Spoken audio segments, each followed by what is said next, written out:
It's time to get you caught up with all things sports. Yes! Yes! Yes! Yes! On the throw-in. One thing is certain. None of this is possible without you, the listeners. From baseball, football, wrestling, and more, covering local Cincinnati sports, stories, news, and highlights. Why is he always calling me meat? With your host, Justin Trento. When it's all said and done, we're going to look back and remember this is what started it all. Available on the TNC Sports Talk YouTube channel. Let's play the ball! Let's play the ball! Yeah!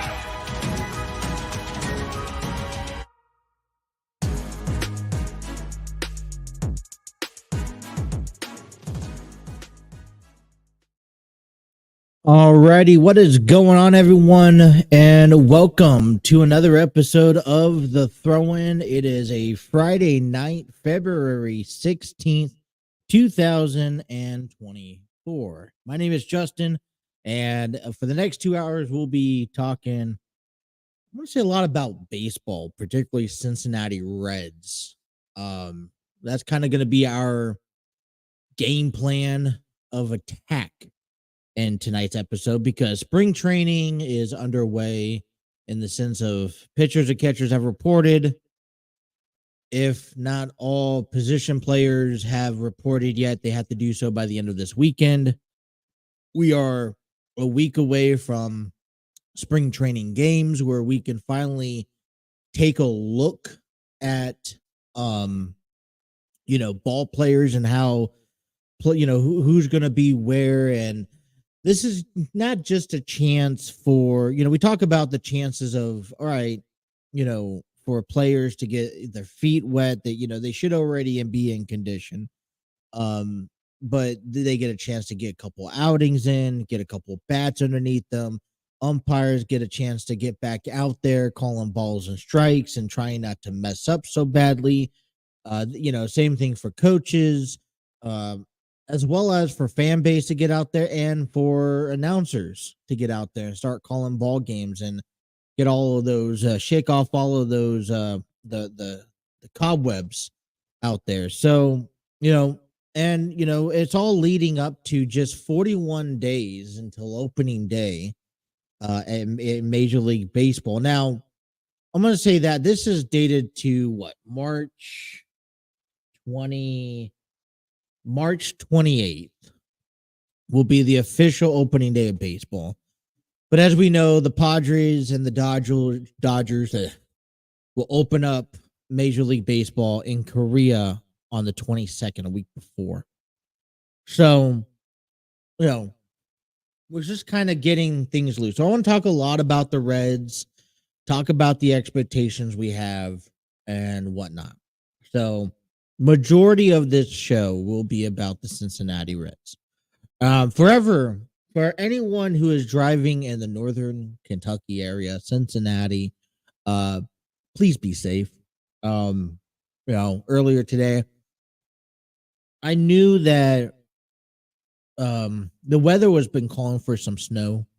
How bad it was going to be, no one could really tell.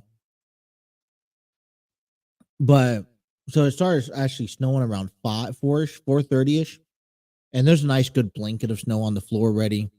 And so it's supposed to go on for a few more hours. The wife just got back from picking us up some Subway for dinner, and she was soaked, and there was a nice good blanket of snow on there. So if you are in Cincinnati, northern Kentucky, and you're driving home tonight, or whatever the case may be, please drive home safely. But, so we'll talk about the Cincinnati Reds. I also want to talk a little bit about Drew McIntyre specifically.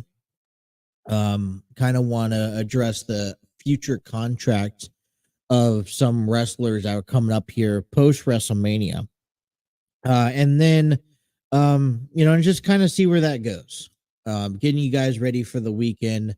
And it was just great to be out here. If you guys are watching us on our Facebook, YouTube, Twitter page, X page, Twix, whatever you want to call it, hit that like, share, and subscribe button. Don't forget to hit those notifications so you don't miss a single episode. Be sure to download us on our podcast, so you don't, you can take this on the road with you wherever you go. You can now visit our website, which is actually posted on our screen. Got to updated our new background. It's up there in the top right, up there here. You can visit www.tncsportstalkshow.com. That is www.tncsportstalkshow.com, where you can find all the latest blogs, tweets, posts, videos, podcasts, you name it, is all up there on the website. I encourage you to check it out. Subscribe so you can get the daily news feeds and whatnot that comes across the website. Other than that, man, it's gonna be a good night, I guess. I was gonna watch SmackDown, but a couple weeks ago, my wife kind of reconfigured the living room, and I normally would have the TV in the corner or in a diagonal direction where I could have SmackDown on. But instead of that, she ended up putting it diagonal, kind of making a L shape in this area. So behind my camera, there is the TV facing the opposite direction out towards the dining table and the kitchen. Not a bad setup. She did a great job. But it's been, I can't watch SmackDown now. Normally I could have it on mute. But I can't do that now. So, I know that there's more qualifying matches heading towards Elimination Chamber in a week from tomorrow. I know that Roman and The Rock is supposed to attend, and I'm just going to have to watch that at a later date. So a lot of that and what's going on live is going to be addressed probably sometime next week, unless I'm able to do a video, an episode over the weekend. So, but we will be covering all of that going down your way here in the next couple of days, because there's still so much to talk about that. And in the upcoming segment, after our first break, I'll address a little bit more away from the story, but in regards to that matter. Other than that, as far as football goes, I am going to kind of just sit on the back burner for a little bit. I know that we're seeing things happen and taking place, but, I can only explain to you guys where I feel the Cincinnati Bengals need help. And, I'm not picking on anybody on the Bengals staff. I'm not going after Joe Burrow. I'm not going after Zach Taylor. But I feel like a lot of this year's draft for the Bengals will depend on how they handle free agency prior to the draft. From my understanding, it looks like the Bengals may use the franchise tag on T. Higgins, which will keep him another year. And I understand that T. Higgins, he has expressed that if there are better options out there, he will keep an open mind to them. But he does still want to stay in Cincinnati, which is good. We already know Tyler Boyd is testing free agency, and we wish him the best of luck, because I think, I think that Tyler Boyd, T. Higgins, Jamar Chase are a good enough receivers that deserve to play on championship teams. I'm not saying the Bengals are not a championship team, but they have a lot of work, in my opinion, from where I'm seeing them and how I watched them play over the last year. They have a lot of work to accomplish this offseason. I'm almost to the point, and I think I've said this before, I think that the Bengals have a very limited room for their success. We just got done seeing the Kansas City Chiefs win the Super Bowl for the third time in 6 years. Something that is not typically heard of. And then we seen Lamar Jackson and the Baltimore Ravens put aside their differences, okay, and got everything cleared up. And now they went to the AFC Championship. Although the Chiefs won the Super Bowl, Baltimore was the dominating team in the AFC.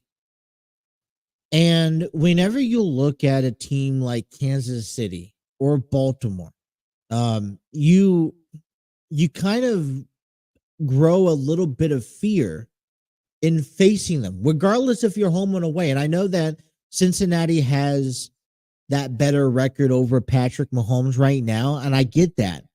But those are the top two teams in the AFC right now, heading into this coming up season, that I would say you will get scared. There's fear drawn across that board facing them. But look how this conference has formed this past year. It's not this, football is not like baseball where 162 games, absolutely anything can happen. A lot of times you get into the NFL and you see a lot of similar teams repeat themselves or are at least contending for several years. Kansas City, Baltimore, I believe they're right back at the top of the conference again. For sure they're right back on the top of their division. They didn't just win their division, by a thin line. They walked all over the AFC North.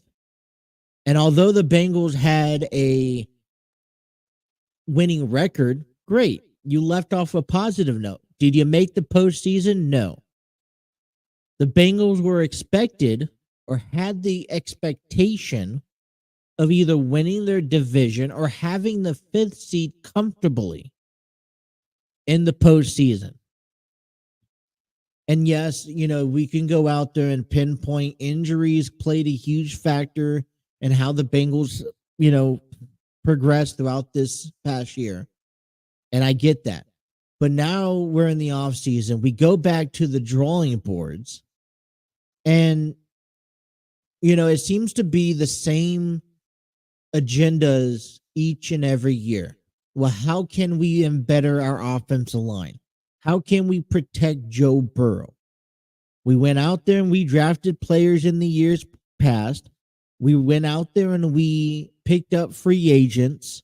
I mean, and then the next category is, well, how can we improve how can we dynamically change but keep the same on our defense? Because as our veterans are leaving and they're exploring other options and we may not want to re-sign their contracts, we have to be able to either draft or pick up guys that are able to play and are able to give us a decent defense.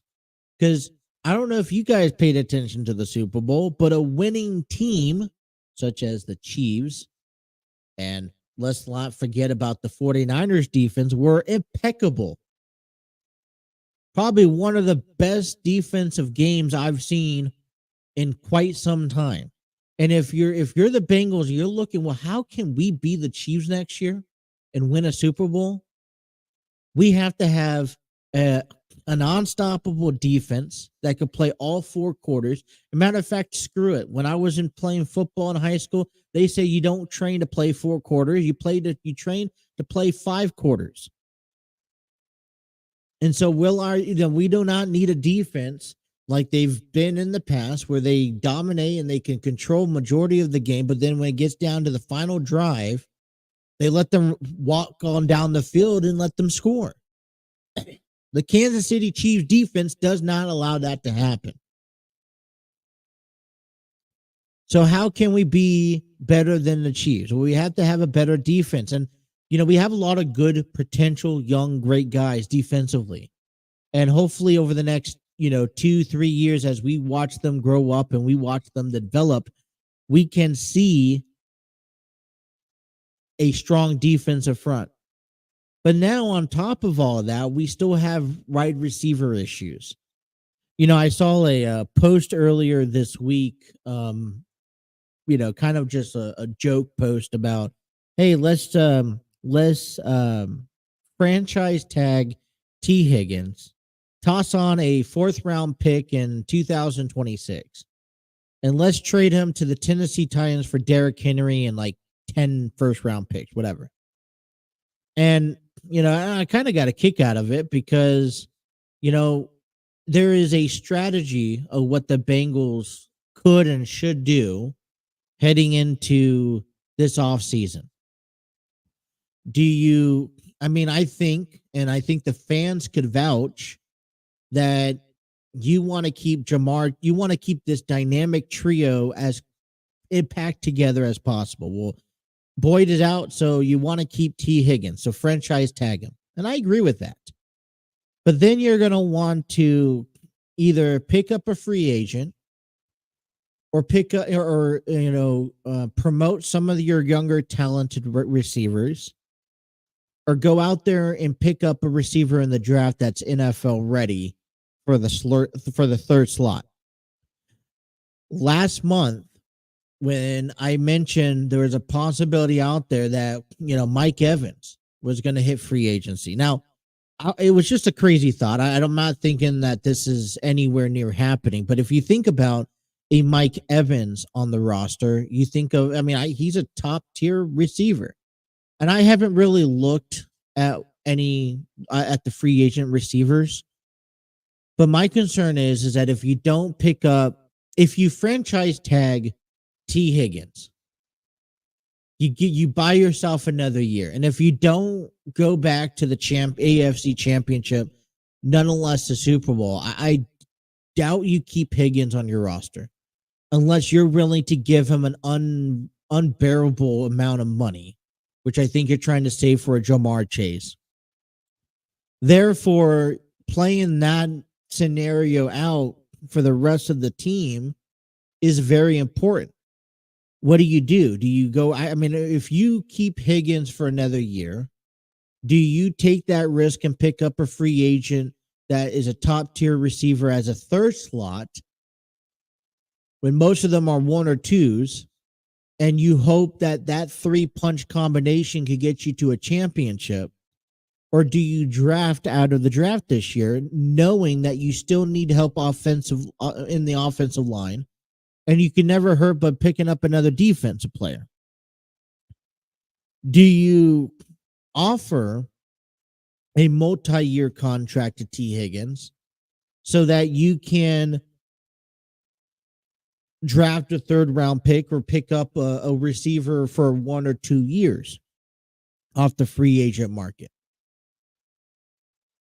But based off of what you do with T. Higgins, which I'm believing that they're going to franchise tag him, so now you need slot number 3 open, and you got a couple, you'll get a couple options because I know you're going to draft a receiver this year. But all of this is going to determine how you play your draft picks this year. And don't forget, the Bengals are not number 1. They're not going to draft up in the high in the draft picks line. And so we're going to be limited on what we do and do not get this year.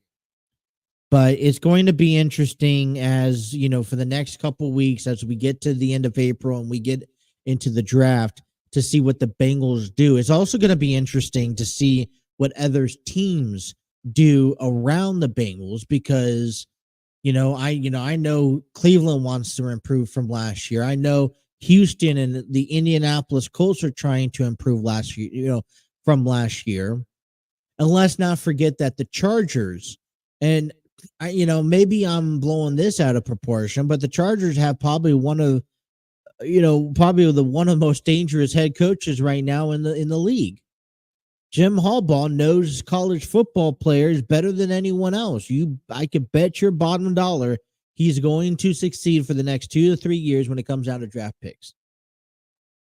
So time will tell. But there's still, I want to see how this Bengals team unravels. And like I said, I don't mean to be a Debbie Downer. I want them to succeed. I think that they're still very talented to succeed, but they got to make the right decisions. And I think that right now, and this is what makes football fun to watch, is that there's so much great talent out there that you just can't bet on one team unless it's the Kansas City Chiefs. You can't just bet on one team. All right, let's take a timeout. When we come on back, I want to talk about some contracts in the WWE that's coming up and how that plays into the storylines as we head to the road to WrestleMania. That's still to come. You guys are listening to The Throw-In on the TNC Sports Talk YouTube channel.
Alrighty, the TNC Sports Talk YouTube channel would like to give a big shout out to StreamYard Studios, the proud home of the TNC Sports Talk.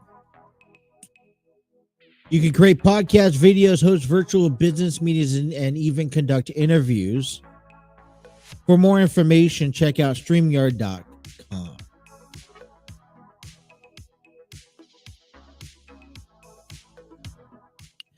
All right, we are counting down the days to WrestleMania, which is 50 days to WrestleMania. As of tonight, about 7 weeks, if I'm counting correctly. And you know what surprises me the most is that we are a week away from Elimination Chamber. 7 weeks away from a two-night, not one night, but two-night WrestleMania. And we only have 2 matches accounted for. Two matches are currently on the dock for WrestleMania 40. That is Bayley versus Io Sky, and that is Cody Rhodes versus Roman Reigns. Now, Elimination Chamber, we will see 2 more matches be confirmed. And from there, we're about 6 weeks or less away from WrestleMania 40. I don't know how many matches are intended to be on both nights. But you still have championships that have not been confirmed to have a WrestleMania spot. And you think about guys like Logan Paul and Gunther who carry titles. You think about the tag team titles that the Judgment Day currently has.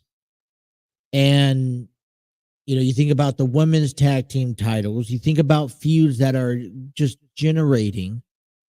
And, a lot of it could be done within the 6 weeks, but I'd like to see a little bit more being promoted as, you're trying to get this show, you're trying to get WrestleMania 40 hyped up. It's a big show. It's WWE's biggest show. And maybe they're just a bit distracted from this controversy between Roman Reigns, The Rock, Cody Rhodes, and Seth Rollins now. So, I've heard reports about how there could be even a tag team match of Roman and The Rock taking on Seth and Cody night 1, which means you're calling for double action for a lot of them. There's a lot of talent there that deserves a WrestleMania spot. One guy that really stands out over the last few months, in my opinion, has to be Drew McIntyre. You can disagree with me if you want, but he's kind of been playing the biggest heel on Raw here lately. He's targeted Seth Rollins, Cody Rhodes, CM Punk, even Damian Priest. You're wondering, do you like him? Do you hate him? And, it kind of, you feel like you're starting to see some true colors out of him. Hey, listen, I am an elite star. I deserve, or I belong at the top of the food chain here. And I'm going to demand respect and to be up there. He's qualified for the Elimination Chamber last week. But the note to be mentioned for is that his contract's coming up. He's one of the few guys that his contract's coming up after WrestleMania. As a matter of fact, at the end of April. And so, the question, and I've talked about this a few weeks prior heading into the Royal Rumble. I've actually had this conversation with Steve Barber over there on Armchair Booking Wrestling Podcast. And the question was, what do you do with guys like Drew and Finn who have yet to sign another deal with the WWE? They could potentially be walking out of April as a free agent And, they are kind of in the middle of storylines and feuds that you kind of want to see unfold. One of my favorite ones that I've been hoping to see for here, after the Judgment Day starts dismantling, because all good things do come to an end, is a Damian and Finn Balor. I think that would be a good feud, even if it's for a championship. Hell, they currently held the unified tag team titles, at which I thought that last 2 weeks ago when they faced DIY for the titles, they could have dropped them and led to something different. But Drew McIntyre, his contract's coming up, and probably one of the biggest questions is, as he heads into WrestleMania, one of the big, as one of the biggest heels carrying Raw right now, how do you utilize him? Interesting, thought process for me when I saw that these qualifying matches came into place. There's a handful of guys that can argue that have already had existing or past storylines with Seth Rollins. So for me, it just makes sense. So, for example, Logan Paul. You saw Logan Paul and Seth Rollins last year at WrestleMania. Now, Logan Paul has a United States championship. I just don't see that working out. Randy Orton has had a WrestleMania with Seth Rollins. They have history with each other. Drew McIntyre has had history with Seth Rollins. And for me, I look at it as what makes sense. I know WWE can be spontaneous and they can lead you into multiple directions.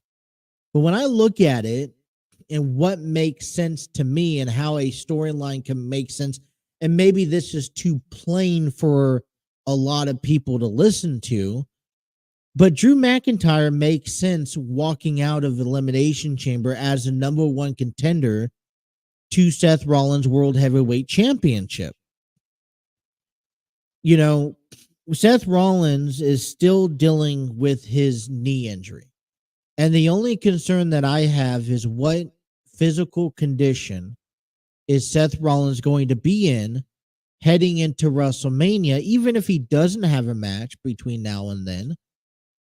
But one small landing can alter the original plan for Seth Rollins' match. Now, I think I'm going to go out there on a limb here on February 16th of 2024 that Seth Rollins will be dropping the World Heavyweight Championship.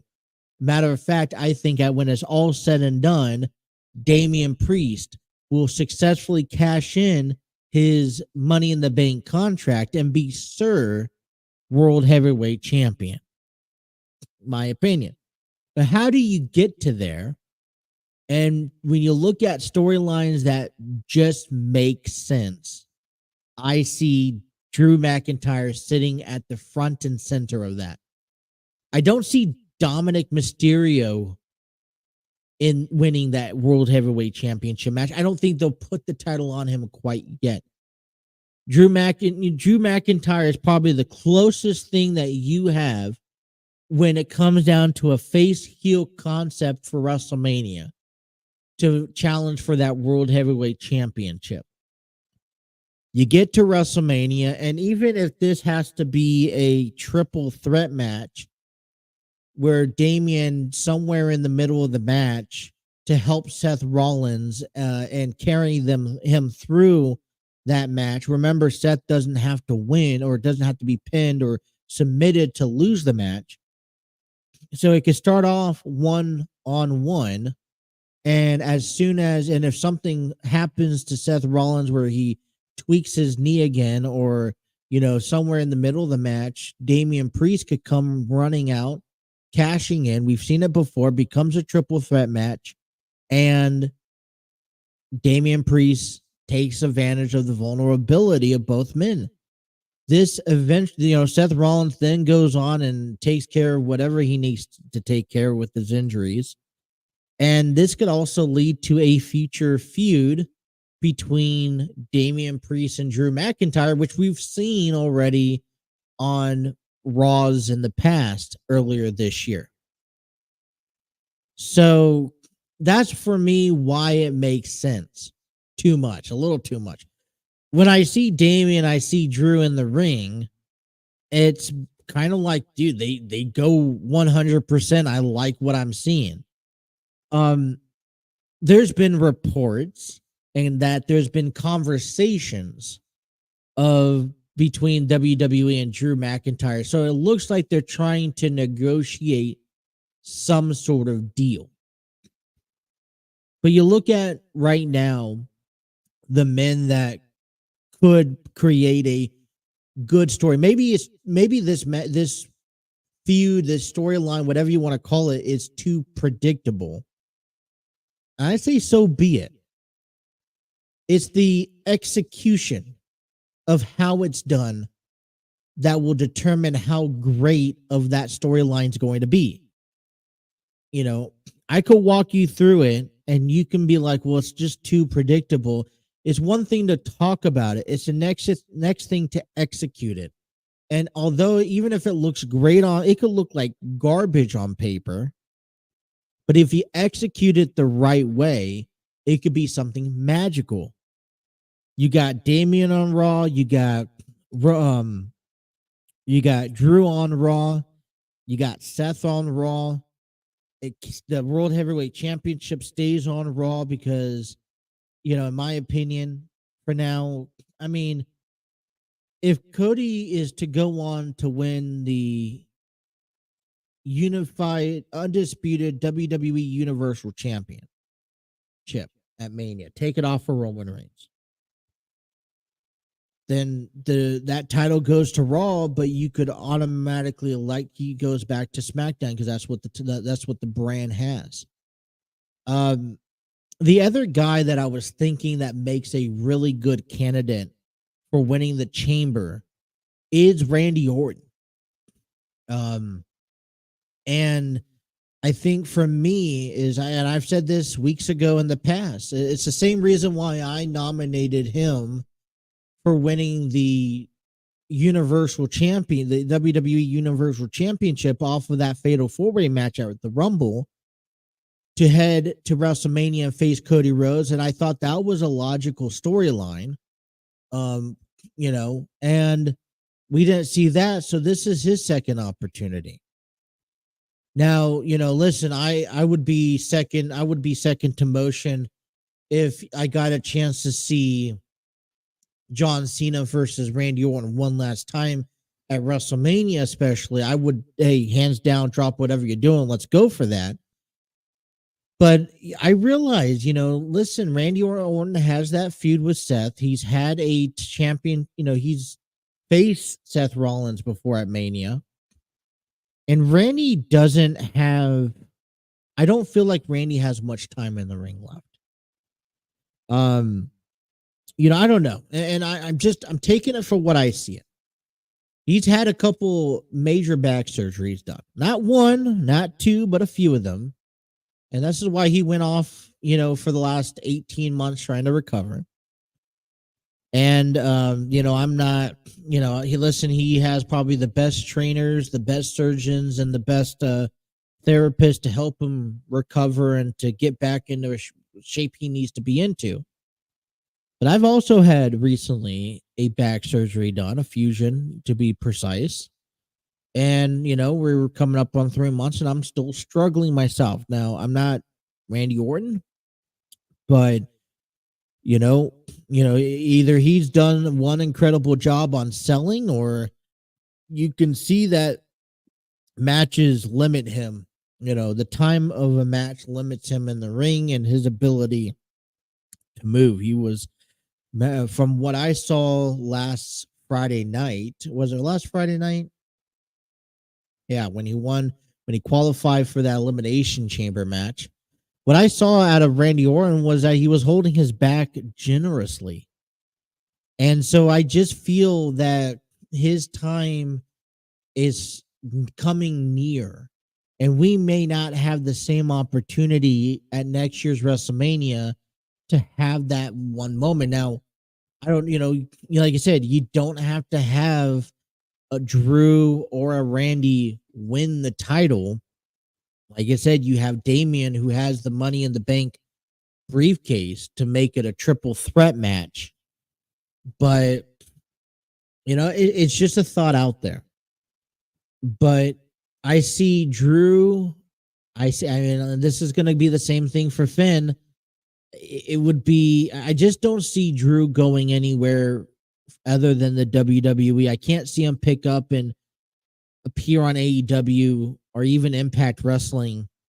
So I like that the WWE is acknowledging Drew, but I also like, then this maybe has re-sparked interest of, all right, well, now since you're using me correctly, I want to stay.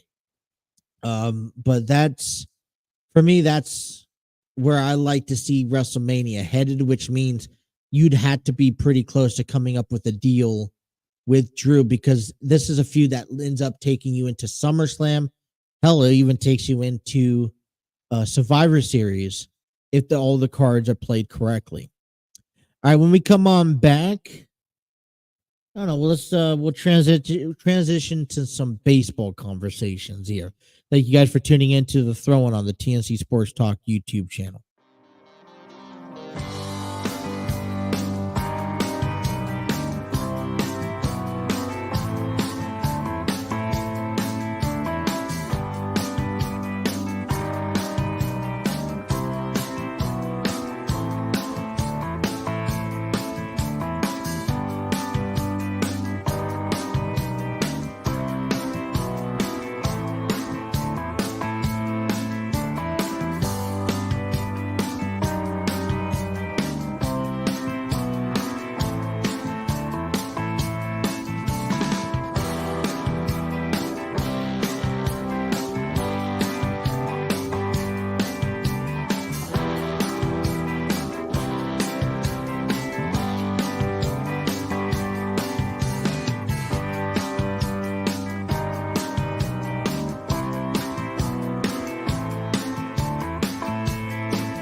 All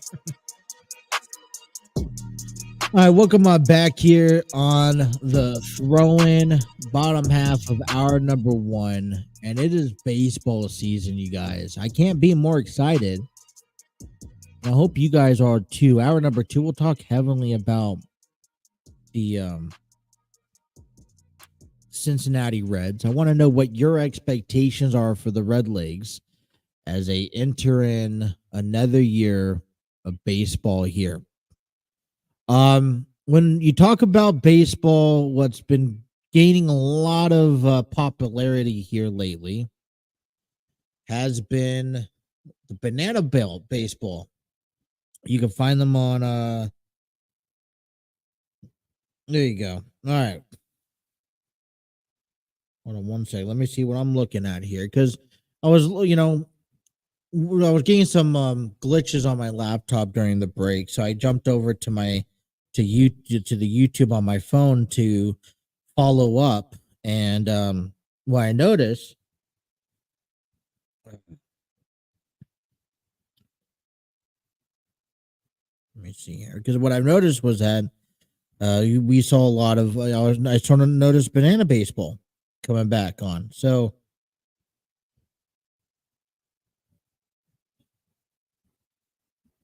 yeah, I think the season starts officially tomorrow because today's the 16th. According to the schedule on the website, they begin play at Peoria in Arizona.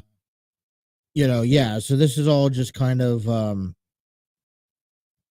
live complex stuff, but it's exciting stuff. So I just kind of, this is all baseball related stuff. So let's look at the rules. I was hearing them talk about the rules, which was yesterday. All right, rule number 1. Win the inning, get the point. So it's a little different. They really make this. If you never watched banana baseball, it's realistically just it's a different version of baseball. 2-hour time limit. It's fast play. It's getting the fans involved. For me, I'm a classical person, but I enjoy banana baseball. Whenever I can catch it, I will catch it. So, yeah.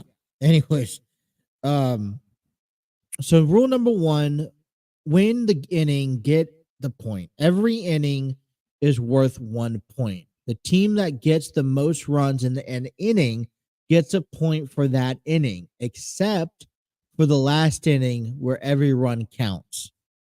Okay, that works. So then rule number 2, it's a 2-hour time limit. You get the idea. No new inning can be started after 2 hours. The last inning of the game, every run counts. So if it takes you 2 hours to play 4 innings, then the 4th inning, every run counts. Rule number 3, if the hitter steps out of the batter's box, is considered a strike. Rule number 4, no bunting, because it sucks. If a batter bunts, they're ejected from the game. Batters can steal first. On any pinch of an at-bat, the hitter can try to steal first base.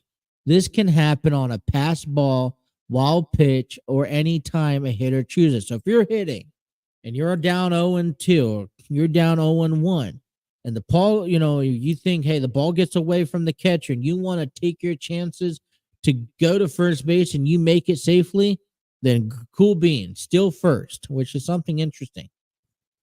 Rule number 6, no walks allowed. If a pitcher throws ball 4, it becomes a sprint. You got to sprint. The hitter will take off running while every defensive player on the field must touch the ball before it becomes live. The hitter can advance as many bases as they want. The ball does not have to touch the catcher or pitcher. So, ball 4 is pitched to the catcher. He throws it to third, to short, to second, to first before it becomes a live ball. So in that time frame, you could run to first and take your chances to second and before, and take that risk of not getting out. So if they're throwing it slow and you're a speedy guy, there you go. No mound visits allowed. Let's keep the game moving. No mound visits from the coach, catcher, or any player at any time. Hype your pitcher up from as far if needed. That's great. Rule number 8, if a fan catches a foul ball, it's an out. Why not let the fans get some of the action? Whatever you do, just don't catch the bananas foul ball, right? Yeah, no. If you catch a foul ball, regardless, whoever catches a foul ball, it is an out. As long as it's caught.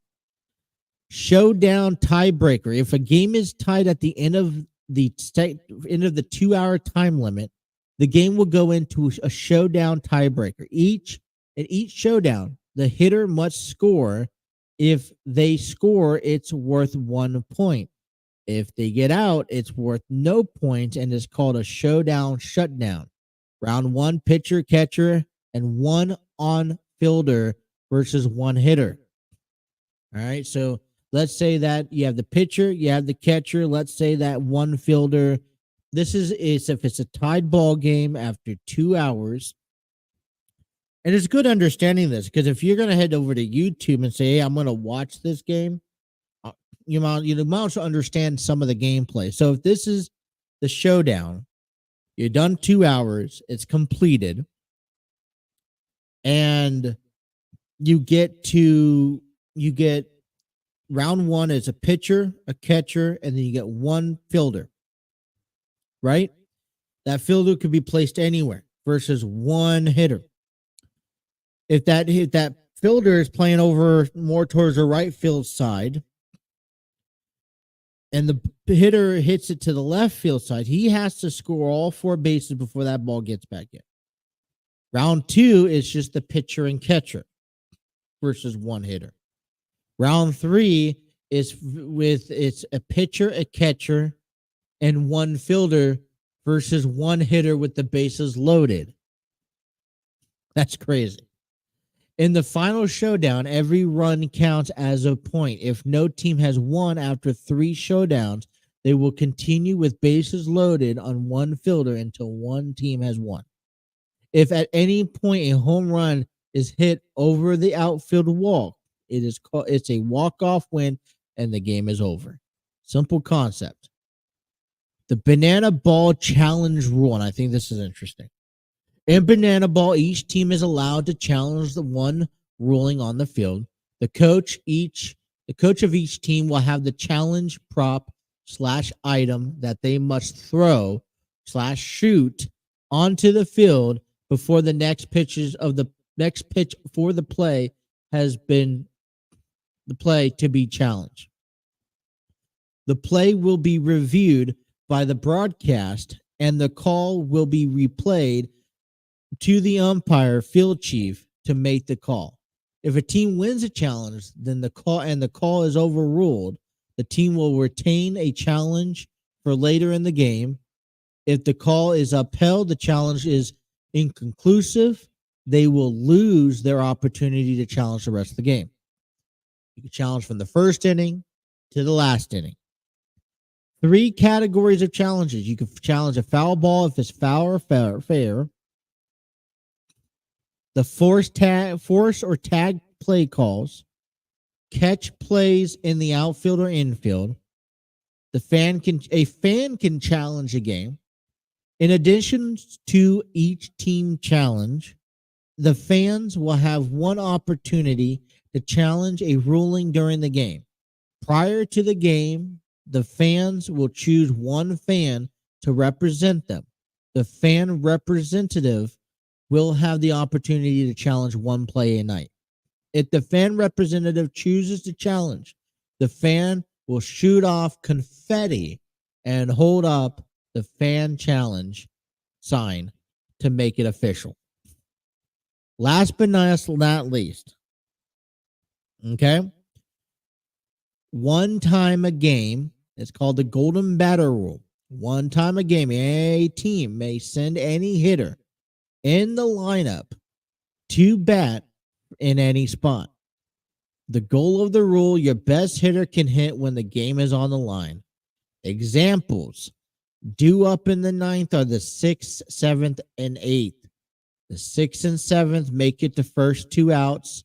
The team can use the golden batter rule to hit their third hitter in the 8 hole.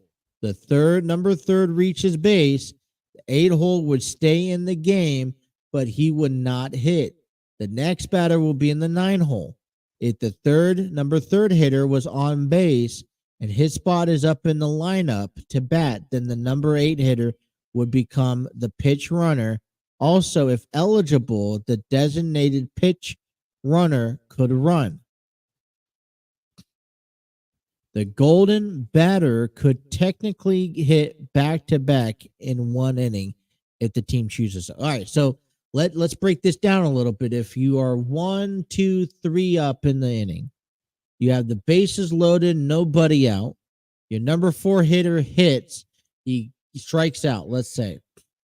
And with the game on the line, you trust him going out there again. You can opt out the number 5 slot hitter to hit for the 4th slot hitter. These are rules that Banana Ball has made to help improve the dynamic of the game. Keeps you interested in watching. Yeah, you don't just see the dancing, the music, and all that yada yada fun stuff on the field, which makes it fun to watch. But it's a change of a game. And although Major League Baseball, I don't see Major League Baseball taking approach to any of this. It's just fun. Fun under the sun. I'm trying to look at it here today. So here's my thing. According to their schedule, it says that they play tonight, or they play tomorrow night at Peoria State Conference. If you go to PBTV, on YouTube, it's a packed house. They're live right now.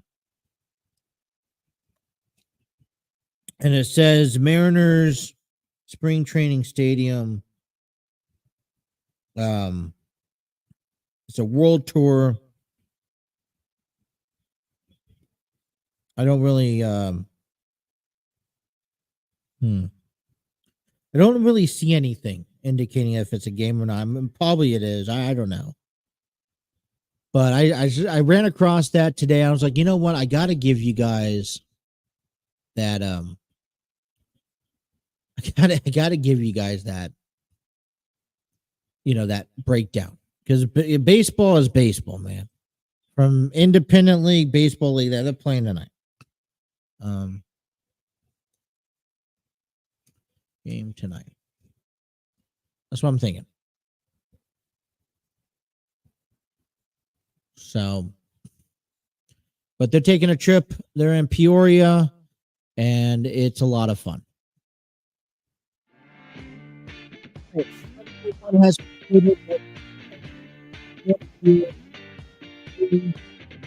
We jump course to the Cincinnati Reds. Let's talk some Reds baseball, expectations, and much more. Come up next. You guys are listening to The Throw-In. Thank you so much. Stay tuned as The Throw-In continues here on the TNC Sports Talk YouTube channel.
Alrighty, hour number 2 here is given to you thanks to Spreaker. From iHeartRadio, Spreaker is not only a audio listening platform, you can upload podcasts, view analytics, and monetize your work, distributing across all major audio platforms. Check out Spreaker.com for more information. We'll upload the show tomorrow morning through Spreaker. I'd like to try to maybe download some of our segments here onto Spreaker as our individual concepts go here. So, all right, baseball season has arrived. Let's get ready to talk some Cincinnati Reds baseball. The expectations for the Red Legs in 2024 as we kind of just, we're sitting back. Let's reflect for a moment about what the Reds have done. Before we could do that, talked about Banana Baseball, Battle in half of hour number 1. They're currently taking on the Party Animals, and I'm subscribed to them. I encourage you guys to subscribe to the Savannah Bananas. It's a YouTube channel, and you can and you can catch all their games on YouTube. Okay, great broadcast. I think it's great. Very interactive. So I have that on kind of in my background here. But let's talk about the Bearcats, who opened up college baseball. Opening day was this afternoon. The Bearcats were in the tournament in Jacksonville, Florida, taking on Jacksonville Dolphins, from my understanding. They had a doubleheader today because of inclement weather expected tomorrow. They kicked things off today at 2 p.m., and they ended up falling short to Jacksonville 6-8, and the doubleheader they lost 11-3. You guys could check out them on Sunday. As a matter of fact, they're not on TV Sunday. But Sunday, they will be playing their game at 11 in Jacksonville before coming home to Northern Kentucky on Tuesday against Northern Kentucky.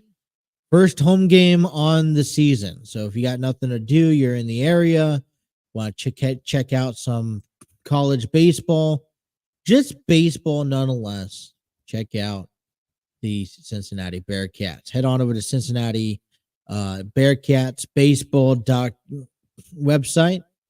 It's Cincinnati Bearcats Athletics.com, I believe, for more information. All right, so let's get down to business. The Cincinnati Reds 2024.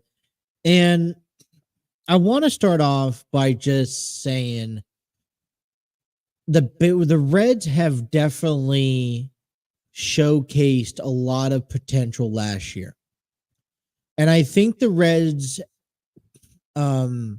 exceeded their expectations more so than what I think fans expected them to exceed at. Cincinnati, because of the Bengals winning so much here recently, I think has a high expectation of winning ball games and of winning titles and going to the postseason. And when you see one of your professional sports teams succeed, you just can't help but want the same for your other one. And when we began last year, we knew that the Castellinis kept Nick Krall under shackles. He was, not to spend money. He was to simply, work through the minor league system and bring up the guys that they needed throughout the course of the year. And that was fine. Okay. But there was so much damage that was done to the fan base that we had to kind of, all right, we had to remain optimistic to see what happened. Well, we saw right off the bat these younger guys that were prospects that we had high hopes for. Eventually, we knew they were going to eventually be called up. We just expected them to be called up towards the end of the year. They got called up in the first month or two. Talking about Ellie Dela Cruz, talking about Matt McLean in specific terms, right? And these young group of guys have done something that I didn't even imagine was possible. And that was bringing fans back to the stadium, which, if you ask me, that was the first and foremost solution that you had to resolve before you can make the next step. But see, the Reds didn't stop there. They went all out and they ended up contending for a wild card spot. They contended for the first place in the NL Central. They contended to be one of the better teams in baseball this past year with a mixed group of guys and kids that were trying to find their feet in the major leagues. Now, I think that there's such a high expectation, such a high hope that the Reds can repeat their action, especially since the Bengals are going to go to the playoffs this year, that maybe the bars are just a little too high up. Don't get me wrong. I want to see Cincinnati Reds go to the playoffs. I want them to win the NL Central. I want them to have the first round, the number 1 seed. I want them to have success.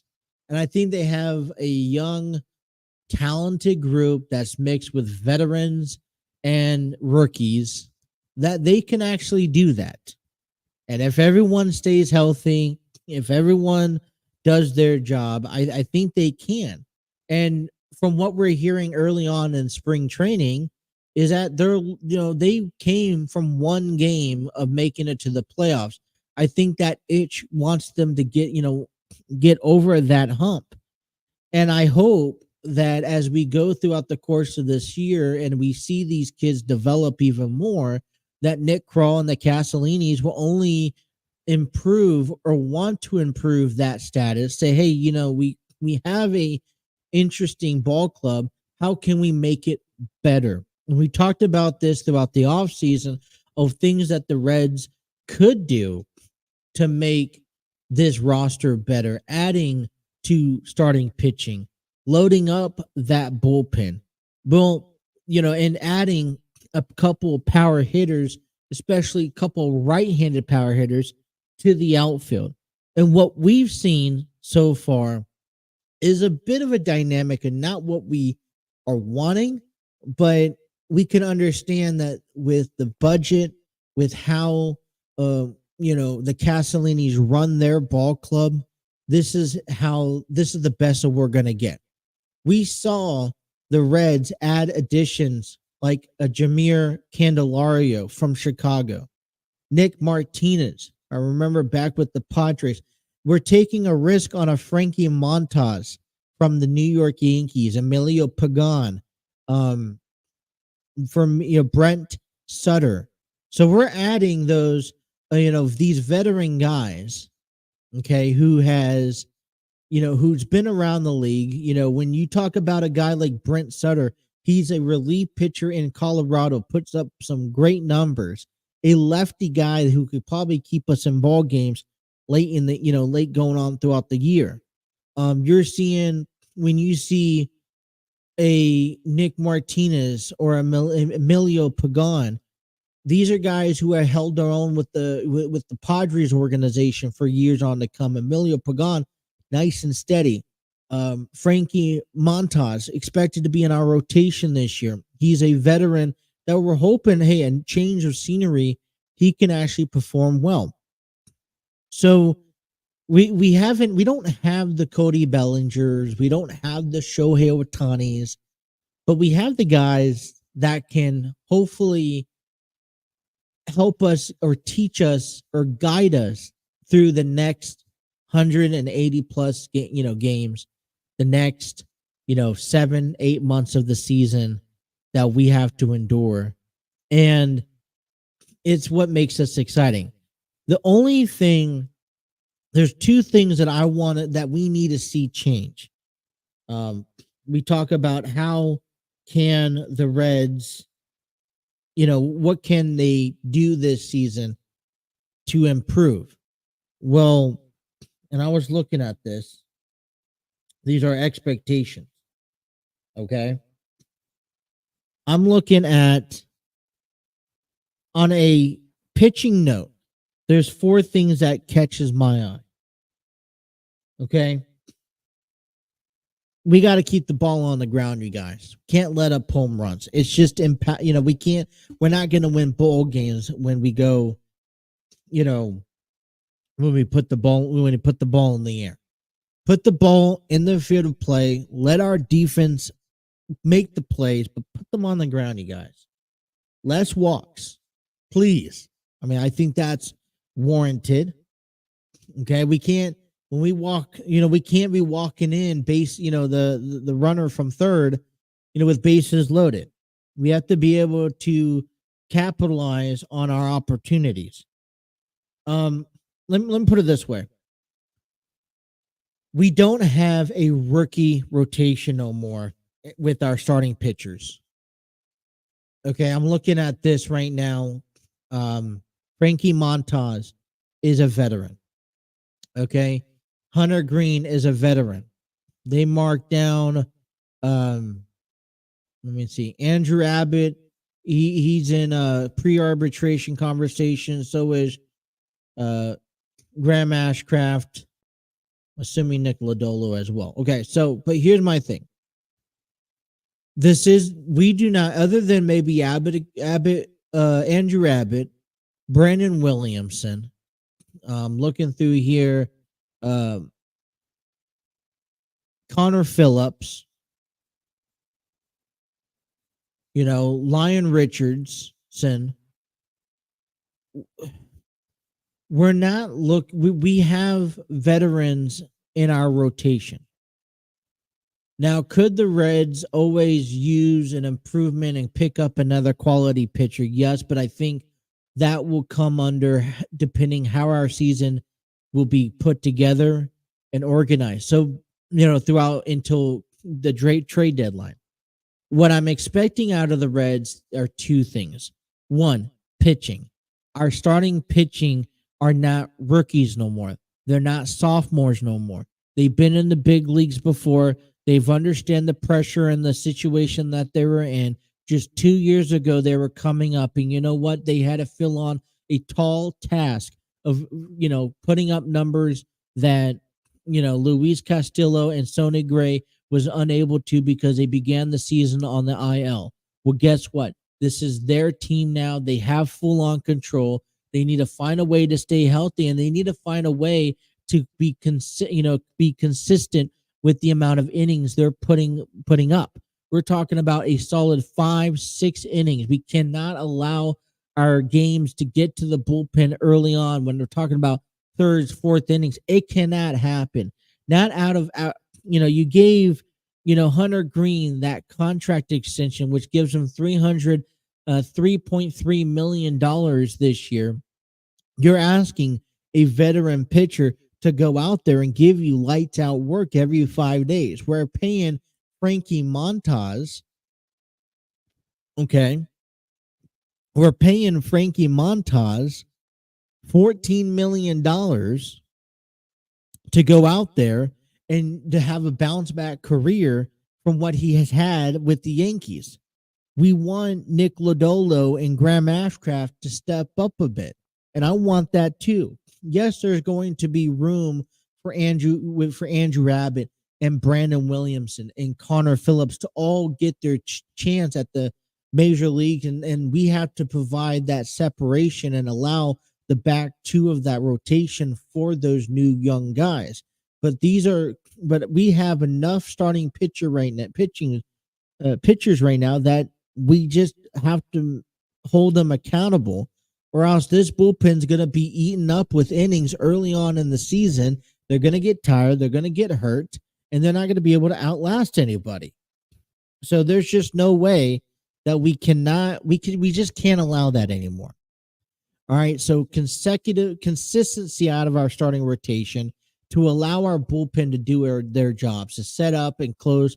And we have to, our bullpen has to step up too, because there was a lot of opportunity. There was a lot of blown games coming out of our bullpen where we had a comfortable 2, 3, 4 runs, into the 6th, 7th, and 8th inning, and we couldn't hold them down to the count. So a lot of bullpen, a lot of pitching in operation. Second thing, I think the expectation has to be set towards our position, our sophomores this year. Ellie De La Cruz, Matt McLean. We want to see another year of their success, and that's going to be a key thing. Whenever you see a new rookie come up there, they kind of come up and they make a splash, but then they settle into the big leagues. And it all depends how this team handles these players heading into their settlement year, which is right now. Yes, we still wait to see much more from Christian Encarnacion Strand.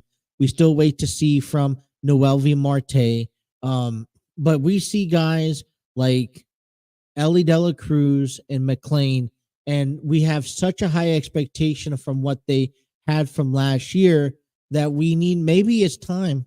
Maybe we do have to see this ball club kind of take a step back and say, all right, let's send you back down to the minors, let you develop once more, and then come back up and see what you have. I remember, sometimes when you let them hit the water, they sink or swim. This is going to be that year. Overall, okay, before we head to break, I want to say this, okay? The expectations, I think, for a lot of Reds fans are very high. I think because we came so close last year from making it to the playoffs, they are really high. And I understand that. And I think we're in a division where you can have higher expectations because you're seeing the change in Milwaukee and the rest of the division. But I'm looking at a long run situation, and that long run is taking a step back, reanalyzing everyone we have, making sure they are healthy, making sure they have all their T's crossed, and then going from there. Let's take a break. When we come on back, we're going to talk more Cincinnati Reds baseball. We're going to take a look at their payroll.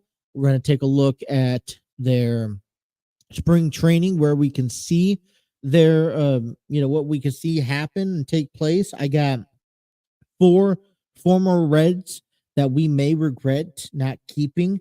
I also have a list from each of the teams in the NL Central of the biggest, storyline for each of those teams that we'll talk about here.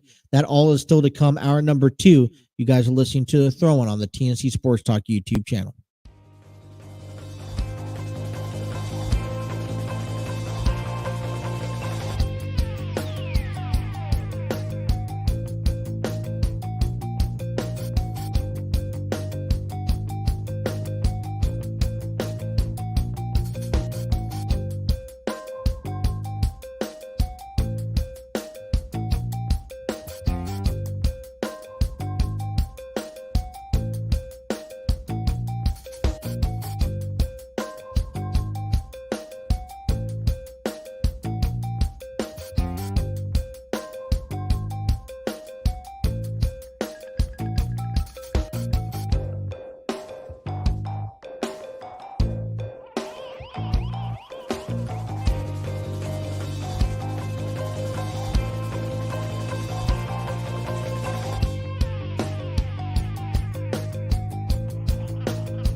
are now in the presence of a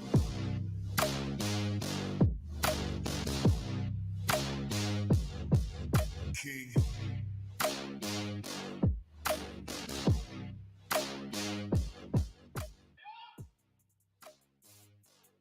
Alrighty, Epidemic Sound. Discover your world-class artists, composers, and bands. Find the perfect soundtrack and give your social media accounts the music they deserve. Epidemic Sound is a royalty-free music link. For more information, check out epidemicsound.com. You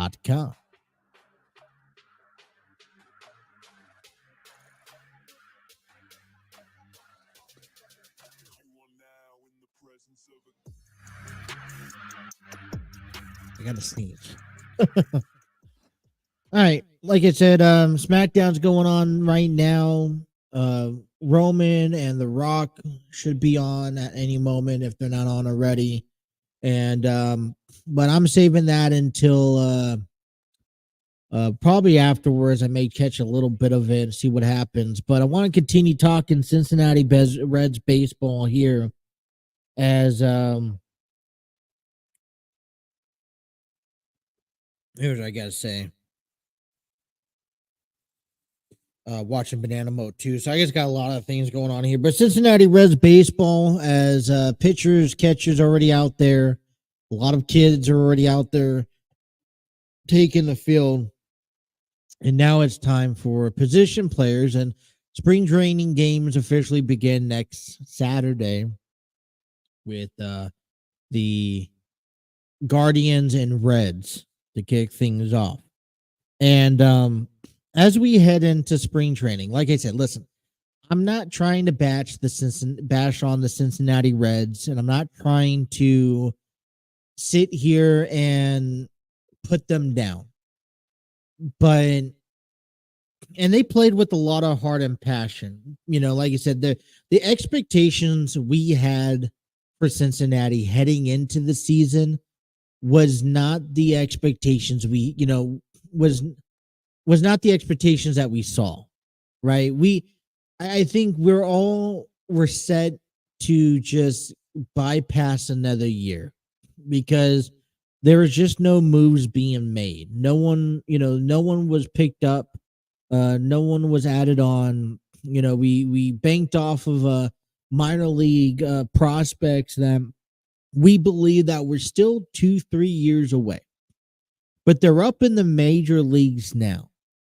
All right, our core guys. And the reason why you have them stacked is because, listen, 1 out of every 100 players are actually going to be a star someday. And we hope that Matt McLean, Ellie De La Cruz, Noel V. Marte, Christian Encarnacion Strand are, one of them at least becomes a megastar.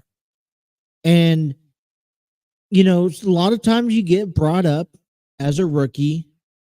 It's fresh meat to the show, and you kind of have an excellent year. We've seen a lot of players come up and they have outstanding rookie years, even sophomore years in the league. And then they settle in, okay? And they hit their first slump.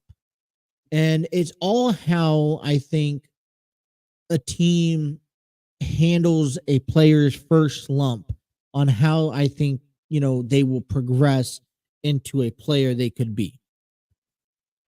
My view is, and I call me old-fashioned, call me an old-timer when it comes down to this, but when I'm dealing with a rookie or a sophomore who's dealing with their slumps, I'd try to find a time or a way to put them back down in AAA to work on mechanics, and just to take a step away from the spotlight.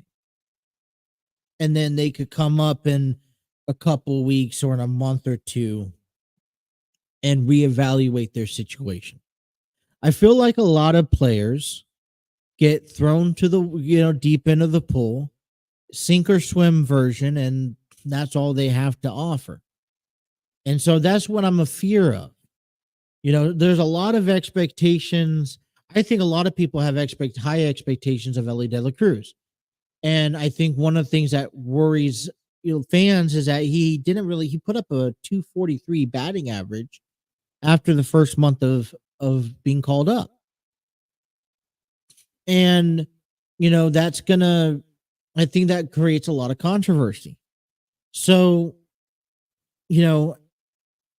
like I said, I could give the first, it all depends how the team develops these players is what we're going to see out of the Reds.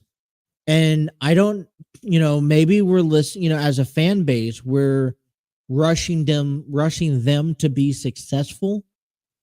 And I want them to be successful. Yeah, I mean, I do, but is it worth rushing these players and rushing the process, saying that you need to go out and win this World Series this year, over if you can generate, a 9-man lineup for the next 5 to 10 years through development? Because if everybody on that roster can prove to the Castellinis and Nick Kroll that, hey, we're here, we're taking this seriously, we want to bring a championship to Cincinnati. We want to get paid, but we don't want to get paid. We want to get paid, but we're willing to take a pay cut so that we can have a championship team. Then I'm thinking, well, maybe, hopefully, and maybe I'm talking batshit crazy about this, but hopefully, the Castellinis could take them seriously. But I wouldn't. I don't want to put my hopes up so high just to be let down. And then we have a 60-game winning season because Matt McClain, because everyone's settled in and our pitchers can't go 6-7 innings in a ball game. And we're stuck trying to scramble because everyone got hurt. But I guess time will tell. You look at the contracts that this Reds team has. Highest paid player of the ball club, active ball club, is Candelario, and he's a third baseman. He's 30 years old, $15 million. Highest paid Reds player active on the roster.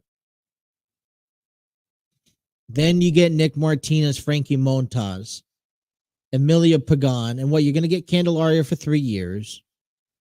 I don't know how long you have Martinez, Montas probably for a few years, Pagan a year, India for 2 years.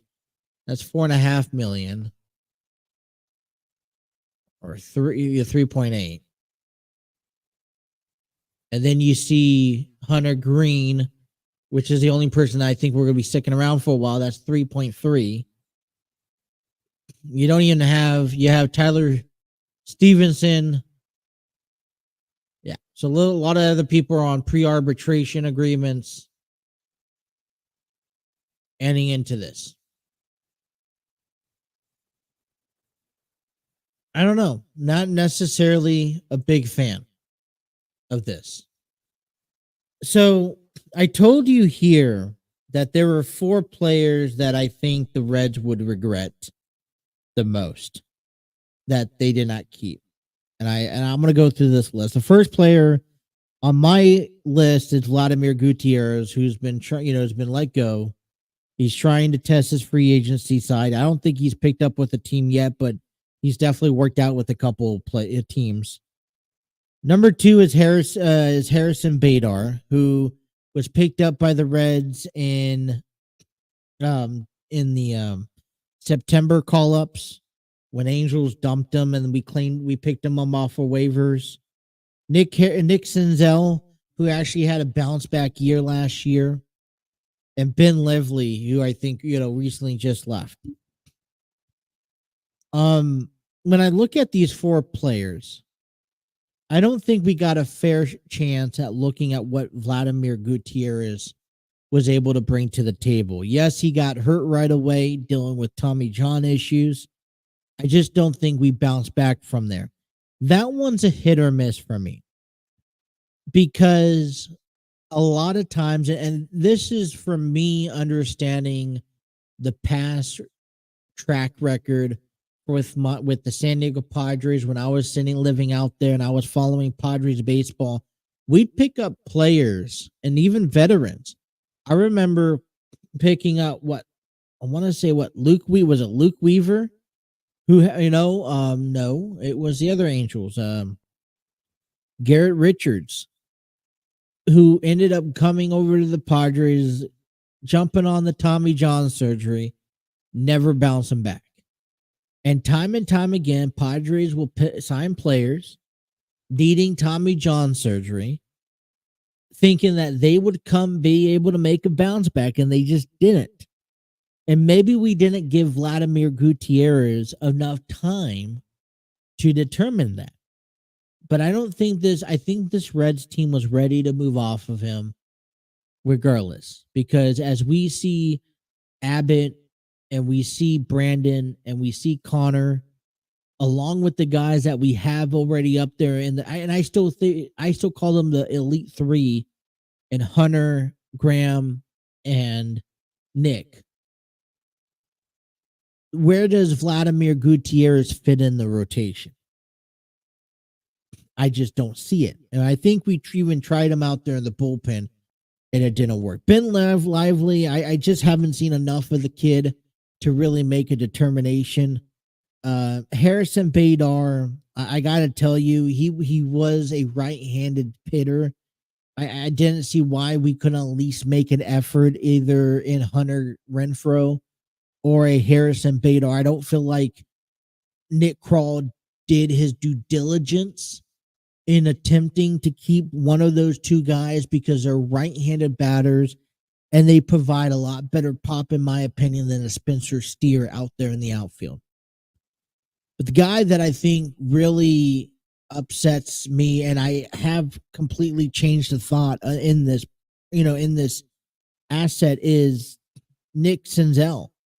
I was telling you guys last year that Nick Senzel was one of the guys on my radar to put up on the trade market and to get rid of as soon as possible. I was worried about what type of season he was going to have. But if anyone knew that they were going to hit the free agent market this season, one thing is that you're going to play. How you play may be how other teams look at you. So Nick Senzel really pulled through. And I don't know. I mean, for me, he fit at the top of the lineup. I don't think L.A. you could have been, for me, I could have saw Senzel, Dela Cruz, India, 1, 2, 3 guys, or something like that. But and the other great thing is Nick Senzel also fits at the bottom of the lineup as well. So I'm a bit bummed. He had a good season, but all I can say is I wish him the best. It's one of those things we're going to look back. I'd like even look back at the end of this year and just see how these guys develop and make their way through the roster.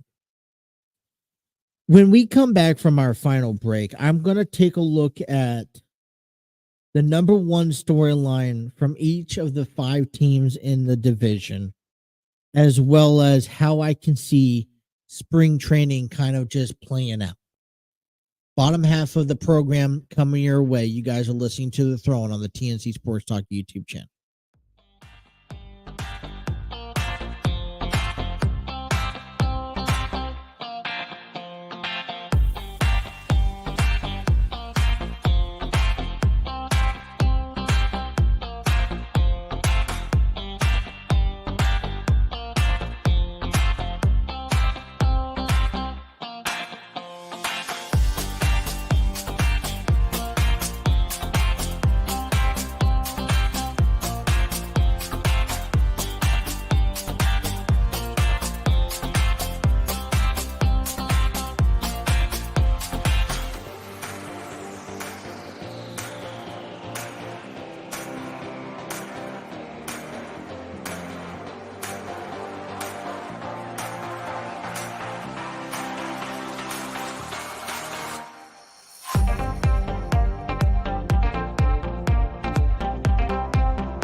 As we talk about Cincinnati Reds and as we look into a really deep dive this hour of the Reds and where expectations and where they sit among everyone else, it's only fair if we bring up the division.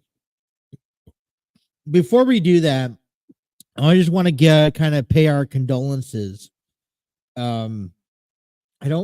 Let me just backtrack here for a moment because I don't remember when the Kansas City Chiefs parade on Wednesday ended up having a shooting. A couple of juvenile kids have been arrested among those shootings, among 22 injured, one fatality. So our condolences go out to the friends and family of Lisa Lopez Galvin, who ended up passing away due to the shooting event during the Kansas City Chiefs parades. It kind of bothers me because I've always wanted to kind of attend a celebration. I talked about this actually on the Cubicle chat earlier this week with Steve Barber in regards to, we had a discussion about the Super Bowl in general. And one of my thing was like, this kind of just ruins, it's supposed to be for a joyous celebration of a city's team success. And you just, now it's like, well, when I've always wanted to go to one of them. I've always wanted to attend, for example, opening day, not just the game, but the parade and whatnot in Cincinnati. I think that's such a historic venue, and I think for those who get to attend, it's a special sight to see because an entire city stops, regardless if you're good or bad, and celebrates the rich history of the Cincinnati Reds. But that right there kind of rethinks for me is like, I don't want to take my kids to that. I just think about I wouldn't go. Also want to give our condolences out to Cincinnati Reds Hall of Famer pitcher Don Goulet, who died earlier this week at the age of 73. He pitched for the Reds from 1970 to 76. He was also the pitching coach for the Reds from 1993 to 2005. He entered the Reds Hall of Fame back in 2002. He was a 3-time World Series champion, 2 times with the Reds and 1 time with the Yankees. So condolences go out to his friends and families there. So as we get to spring training, we take a look at the other teams that are in our division and how this division will break down. Every team has a storyline, including the Reds. And let's kind of cover over that here real quick. In the Central, Milwaukee's number one story is this a postseason caliber starting rotation?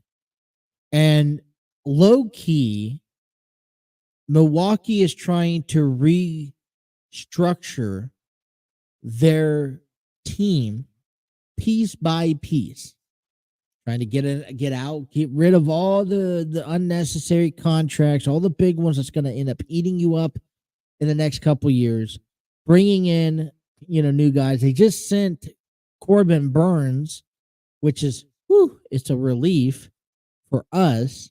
They just sent them over to Baltimore in a trade. I don't have the details on that. Maybe I do. Around here, somewhere in my notes all over the place. I had it a couple of days ago. Corbin Burns and was sent over to Baltimore. He's had a 10-8 record last season, 3.939 ERA, a 200 strikeouts, and almost 200 innings. In return, we're getting shortstop Joey Ortiz, left-handed pitcher DL Hall, and the 34th pick of this year's draft from Milwaukee.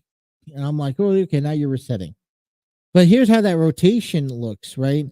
You got Freddie Peralta, Wade Miley, Jacob Jones, Colin Ray, DL Hall. And I'm just looking at it and I'm just like, Milwaukee is one of those teams that we'll get into later this spring training that when you go into facing them, and I'm aware that we're facing our division less, but when you're going into facing them, you kind of be like, oh no, here we go again. I mean, does our starting pitching match up to their starting pitching? And you should want to say, yes, Hunter Green can go up against Wade Miley 5 days a week and should win 4 out of those 5 times, but you just you don't see that in the end result. So you kind of get that, the notion of, well, we should win, but we're not going to win. And I'm still one of those firm believers that you need to go off of, you need to beat your division in order to win your division. The Cardinals' number one question is, how much improvement has this pitching staff made? We talked about Sonny Gray, who's been a recent addition to the Cardinals. No more Adam Wainwright, Miles Michaelis, Lance Lynn, Steven Matz, Kyle Gibson. They all look solid. Are they dangerous? I don't know. They're not. I don't think. I don't want to say they're not in their primes, but I'm going to say they're not in their primes. They're kind of teeter-tottering around all that. So you got some more veteran guys, or maybe either at the end of their prime or completely missed it. Then their bullpen looks at Ryan Heasley, Giovanni Gallegos, Jojo Romero. Nothing too exciting. I think it's their bullpen that really ends up costing their season. But, St. Louis kind of finished at the bottom of the division last year, and they got some names on their roster. The Chicago Cubs story is there still a big addition coming? And let's face it, because the Cubs haven't really made any special trades, moves, splashes on additions to their team just quite yet. One of the few teams that we haven't really seen do much of anything. Marlins over there on the other hand. But they also came very short to the postseason. So can we see, what are we waiting to see Chicago? I mean, I think it'll be a dud if you don't get nothing, but let Chicago, and here's my take on this. Let Chicago, let Milwaukee, let St. Louis, and definitely let Pittsburgh make their own mistakes. The Pittsburgh Pirates storyline heading into spring training. Which second baseman proves the most? I think this is a good conversation, because when you have multiple players and you have options now that you can troll from, you got Liover Peguero, Nick Gonzalez, Juan Bay, Alika Williams, all contending this year for second base. But you're telling me out of the Pirates that's the only question that you have. That's the top question that you have heading into this year. And then the Reds question was, who will make the rotation? And you got 8 guys: Frankie Montas, Hunter Green, Nick Lodolo, Nick Martinez, Connor Phillips, Andrew Abbott, Brandon Williamson, Graham Ashcraft. None has made 30 starts in the big leagues yet. Isn't that a problem? We look into the spring training and what we expect, unless we kind of just take one thing overall. I think there's a high expectation for the Reds, like I've said. Take a step back and let's kind of find our feet again. Let's not allow, yes, we want to win. Yes, there should be a thrive to win, but don't allow us coming one game short to dictate of where we are actually at. It's okay if we're not, an 80-plus win team quite yet. Maybe we walk away with 75. Maybe we're not a wild card team yet. And I'm fine with that as long as we're seeing progression. Baseball is one of those deals. It's not football, it's not basketball, it's not hockey. I don't think you could put a winning team together in one season and say, let's make it go. Yes, a lot of crazy things happen and we've accomplished a lot of those, but we got to bring ourselves back down to reality. This is still such a young team. As we look heading into spring training, looking at that rotation, I think Hunter Green, Nick Lodolo, pending that he's healthy, Graham Ashcraft, Frankie Montez are almost a must in that rotation. That leaves room for a spring training battle between Connor Phillips, Andrew Abbott, Brandon Williamson, and let's not forget about Nick Martinez. Now, Nick Martinez could be the 5th-day starter. I personally would like to see a longevity pitcher like a Martinez who could eat up innings, or who could give your ball club a bullpen day where you're pitching when you're going 14, 21 days straight. So I like to see Martinez out of the bullpen, and then that leaves room for someone like an Andrew Abbott, who right now I'm favoriting to begin the big league squad main roster opening day.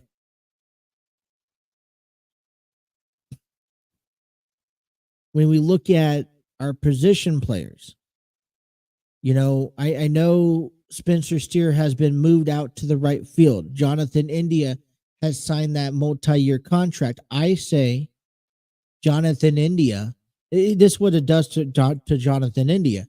Signing that multi-year contract now gives the Reds the leverage to trade him, because now you have a price on India. Think about that. If you're planning on trading him either during the trade deadline this year or next year, now there is an actual price that the Reds and India has agreed upon. So you keep him one more year and then potentially trade him. I think it's a clever move, but you have to utilize each and every day with him, whether he's out of the DH, whether he's playing second base, whether he's over at third base, or whether he's playing some outfield. Jameer, I don't know the situation. There's no clear answer of what first base looks like. Jameer Candelario is a third baseman, but I can see him throwing him over at first until Christian Encarnacion Strand could get his feet, settled at first base. I don't know if he's making the starting day lineup coming opening day. But then let's not forget, you got a Tyler Stevenson. You also got a Luke Malley down there catching behind the plate that could play some first, especially Tyler Stevenson, who I thought was going to be made more of a push last year. Maybe he'll do that this year. But then you also got Spencer Steer that they've tried to move out to the outfield. And we know he could play some first base as well as third base also. So I think right now the Reds and what they're truly missing, and this is where I think a lot of this is becoming a stray, is that, we have Will Benson coming out in right field, but he's not a powerful hitter and he's not putting up the numbers that we need him. We're missing that right hand at bat.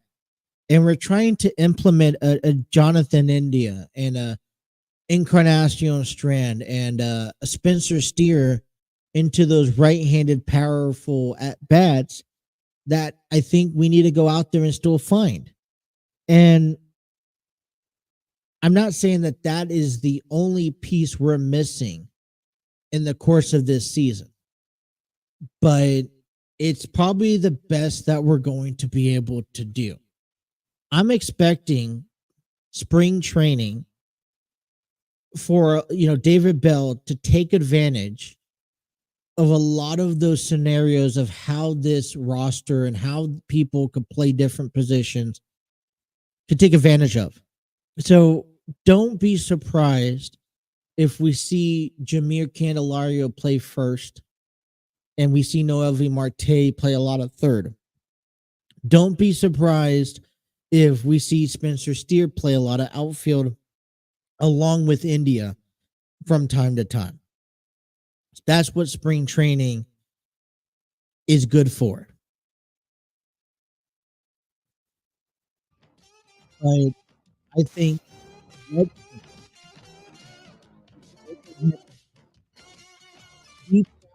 they got, because I sure am. And I think we have room for success. But the same amount of concerns, the same amount of, excitement that I have for their success shows in the concerns I have for the development in the long run. I want to hear what you guys think. Let me know in the comments, share on our social media pages. But that is all the time we had for our show. We will we'll stay tuned. Hey, head over to our website at www.tncsportstalkshow.com for the next episode that we have. We'll talk about the Roman and Rock segment that happened tonight on SmackDown after I watch it. We'll get ready for spring training games. We'll talk about Cincinnati news when we come back, all that and more. Hey, be sure to hit that like, share, and subscribe button. Until next time, thank you guys for tuning in to The Throw-In on the TNC Sports Talk YouTube channel. Have a great weekend.